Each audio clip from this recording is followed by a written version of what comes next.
Ai thế làm thế này? Doctor. Doctor nurse thì không có bám hay không? Hay em ra để xem đồ. Nurse sao bị? Áp chặt rồi đâu bám bị.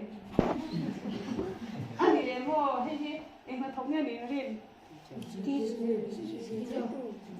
Sao bụi rồi cái tụi mà. Chả biết sẽ bán sẽ về đâu là. Anh em xin bằng đâu.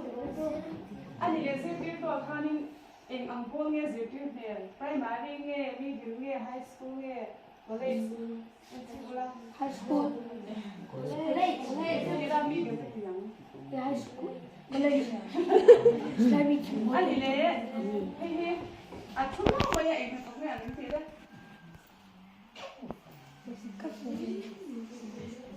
Sau đó nó học ăn em.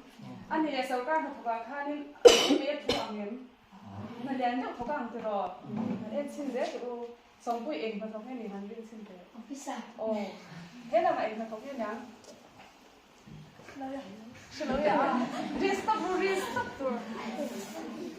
Mình sẽ làm khả năng đấy sẽ được. Đấy, xong. Minister. Thế là mà ha. Minister. Nó học liền đâu cho những nghe này, nó học liền này. Sổ ca nó học.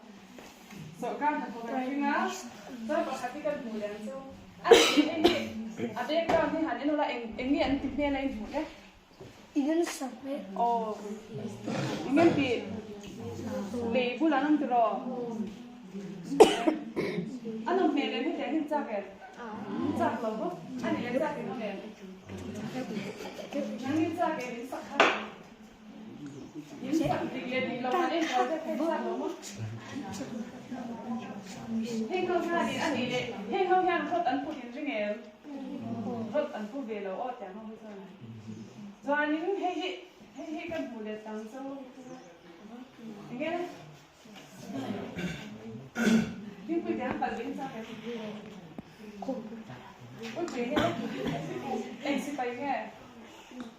Cái là India, anh em nghe Korea sẽ phải rồi. India. Tiếng India thì biết chưa? Anh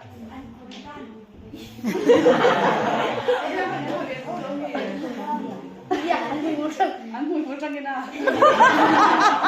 Biết lắm đấy.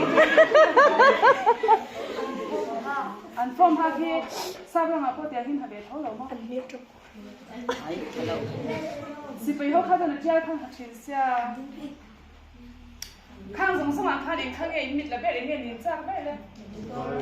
Doctor không ban là phải nữa đấy. Chỉ còn. Lên doctor, anh ta để